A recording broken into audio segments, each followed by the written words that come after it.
and my dear friends, good morning to all. Myself, Amisha Kumari from Department of English. And I am Dhwaipani from Department of English. And today we are going to present a paper on Gastropolitics of Tribal Cuisine, a biocultural study.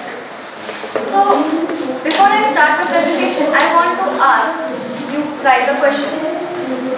We call ourselves foodies because we know we can name 5 different types of pasta and we can say the best, we can spot the best momo spot in our town, right? But here's the real question or the real test. Could you walk into a forest and cook 5 different types of cuisine or the 5-course meal while just going around on a walk? Of course not. And today we are looking at the real master chef, the tribal cuisines and the gastropolitics of why then forest pantry is the most underrated kitchen in the world.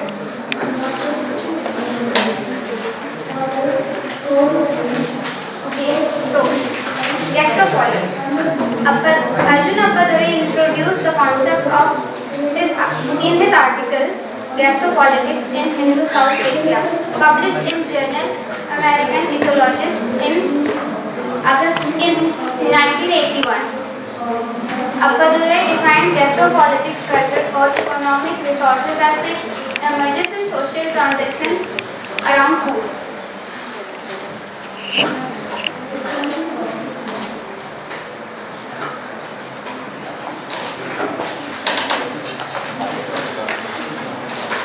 Gastropolitics, tribal food and culture. Why gastropolitics? Because gastropolitics studies how power, identity, ecology and policy shapes what communities eat and who controls the food system. Biodiversity and ethics.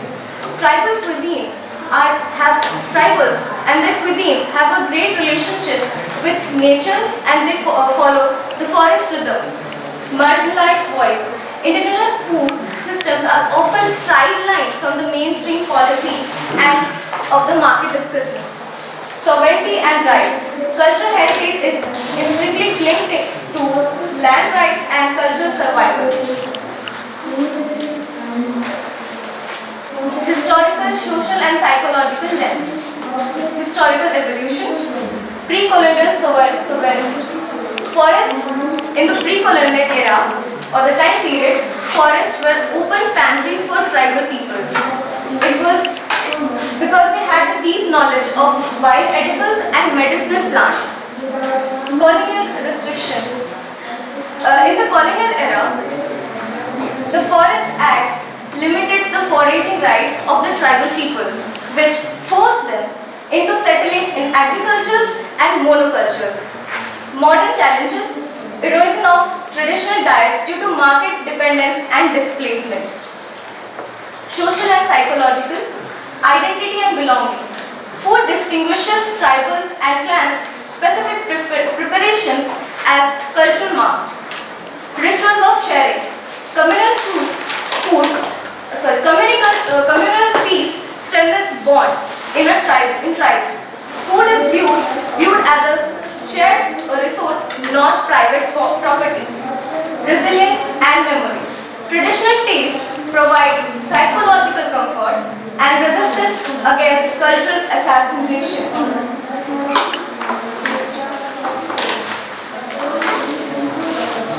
Small hunting and foraging for living. Micro-hunting and foraging provide essential protein and micronutrition within low ecological impact. Indigenous techniques using interrogated bamboo traps and snares and natural gums to catch small games without fire, without using very big weapons.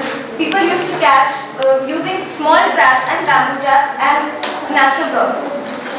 Diverse resource, dietary diversity through river fish, wild birds, and edible insects that are rich in protein. Sustainability and ethics. Adherence to seasonal taboos and breeding cycles ensures long-term resource availability.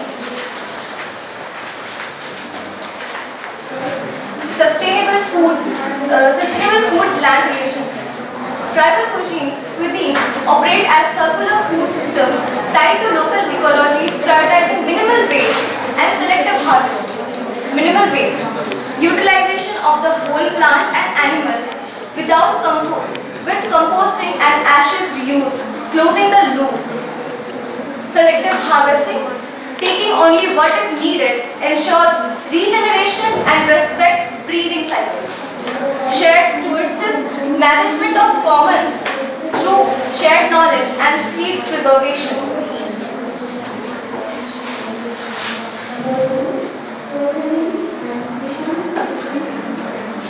Nature to play. A scat ecology. First offering. What is first offering? First offering of nature. The first food what we get from nature is what we offer to nature first, and then we take to ourselves. Fasting and fasting cycle. That means breeding cycle of crops and maturity. It's a cycle of seasons and crops that get time for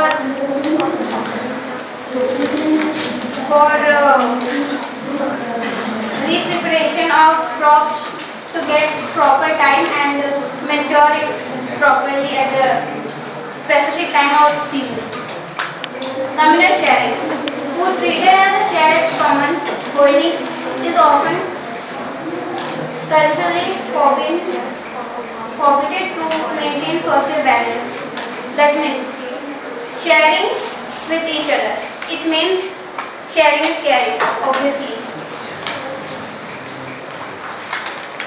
Seasonal fruits and food. Wild grains and shoots. Collected pre-monsoon bamboo shoots, while leafy greens provide essential fiber and micronutrients immediately after dry season. That means we choose green leafy vegetables or a kind we call it as saag. While green saag that we call as tiga saag or something like that. Or shoots, bamboo shoots. Jackfruit. Jackfruit is also a vital meat substance and sample. Every part is used, flesh, wood, raw or piped, and shoot. Roasted, ensuring food security, length, and market. This means full utilization of each part of jackfruit. It even has the seeds are also being boiled and eaten by child. Monsoon mushrooms. As we all know, we used to collect mushrooms from forest, and this is harvested in monsoon season, basically, we know. High protein fungi with nutrition value around. Eating by seasonal calendar. Communities align needs with phenologically consuming what nature offers at the moment. Because if we know that the supermarkets that are available right now or in the world, we can eat anything in summer. In summers, we get the fruit that were available in winters. In winters, we get the fruit that are available in summers. Have you ever given a thought? Is this what nature provides us? And this is where the tribal people serve. They eat what seasonal calendar offers them. The awakening, the new bamboo shoots that we eat in the when it starts raining, we have bamboo shoots that we eat. The unripe jackfruit. We also use the ripe we also eat the ripe jackfruit, plus we also eat the unripe jackfruit. The abundance, the wild mushrooms. We know when the monsoon season comes, we get a lot varieties of different kinds of mushroom and aquatic greens, snails and river fish. Harvest, new rice, root vegetables, pulses and seeds. The preservation, how they preserve their food. Mahua flowers are dried and preservated. Dried fishes, they are preservated. Hunting and sun drying for the storage, because they do not have anything for the storage. They sun dry it to preserve it for a long period of time. Elemental cooking techniques. Tribal culinary arts rely on elemental methods, fire, steam and ashes to amplify the raw taste of wild ingredients without heavy spices. Before I read this, have you ever eaten a dish that is very famous in Jharkhand? We usually use tar leaves and we put a batter of rice batter in it that we also call patta roti or different names. Do you remember that food is that does not we do not only taste the rice, but we also taste the flavor, the aroma of the leaf. That's what we are talking about here. Steaming in leaves, wrapping food in sal, turmeric or banana leaves before steaming seals the moisturize and infuses the dish with distinct herbal aromas. Open fire roasting, direct exposure to wood fire embers impart a signature smokiness and caramelizing tubers and meat while requiring zero oil. Alkaline boiling, using wood ashes filters to boil fibrous wild leaves softens the texture and preserve the vital nutrition and the green color. Earthen pot and sal leaf plates. Cooking vessels and servingware are not just utensils but active ingredients that shape flavor and meaning. Just what we talked about. That the dish that we were talking about, we don't just eat the rice, we also get the flavor and aroma and nostalgia of something of the leaves. The alchemy of mud pot. Porous earthenware retains heat gently and neutralizes the acidity, imparting a distinct earthy aroma and preserving micronutrition. Sal leaves as plates. Stitched sal leaves, pattal, serves as biodegradable plates and wrappers around subtle polyphenols and aroma to hot oils. Cultural markers. The use of specific clay and leaves signifies tribal identity and a circular relationship with forest ecosystems.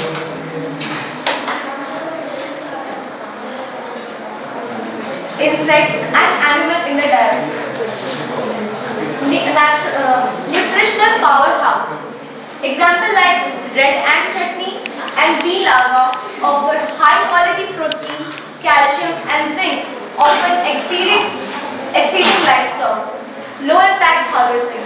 Collection is targeted and seasonal, requiring minimal water and land resource compared to conventional farming. Cultural delicacy. Considered prized seasonal delicacies, the foods are integrated into ritual, medicine and communal feasts.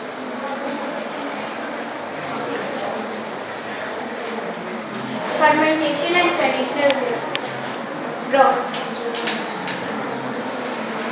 We started a secret blend of rice powder and specific forest herbs is formed into cake.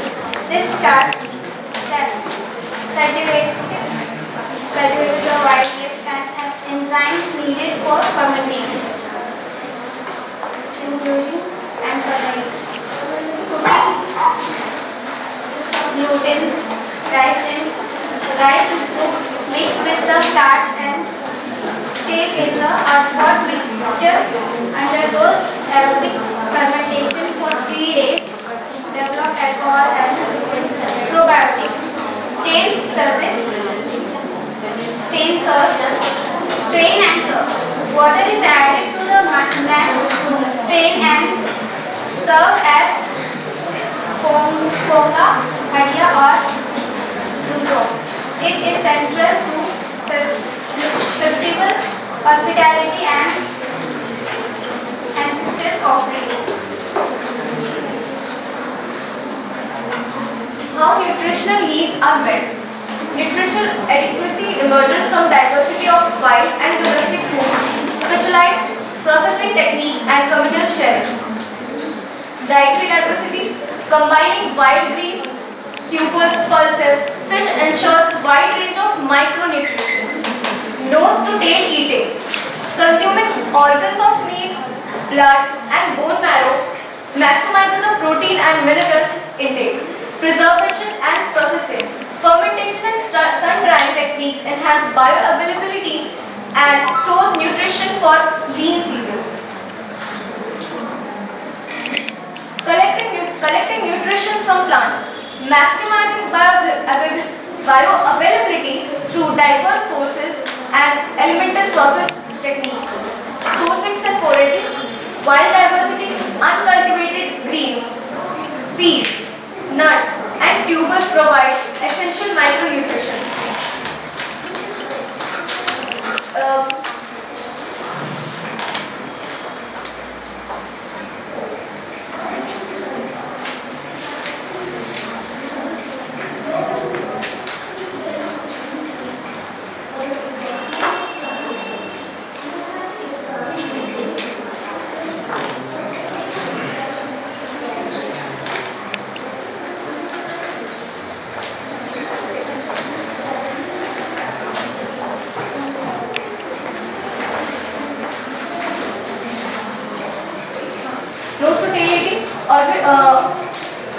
Organ meats, blood, bone marrow ensures the critical intake of fat-soluble vitamins. Seasonal timing. Harvesting occurs significantly when plants have peak nutrition density. Kitchen processing. Fermentations boost bioavailability of nutrition and supports gut health. Example: bamboo shoots. Alkaline cooking. Washing using wood ash water to release nitrate and soften through cellulose fibers. Nutritional pairing, combining iron-rich wild greens to sour foods maximizes the absorption. Evolution of tribal food. Pre-colonial economy, self-sufficient food that we talked before, that forest was a pantry, self-sufficient food system based on forest commons and shifting cultivation. In 18,000s and 90s, restriction, forest laws curbed access, bans on hunting and traditional Sweden farming. The transition, migration and cash crops led to dependency on market and processed food. Revival, reclaiming food through sovereignty, through festivals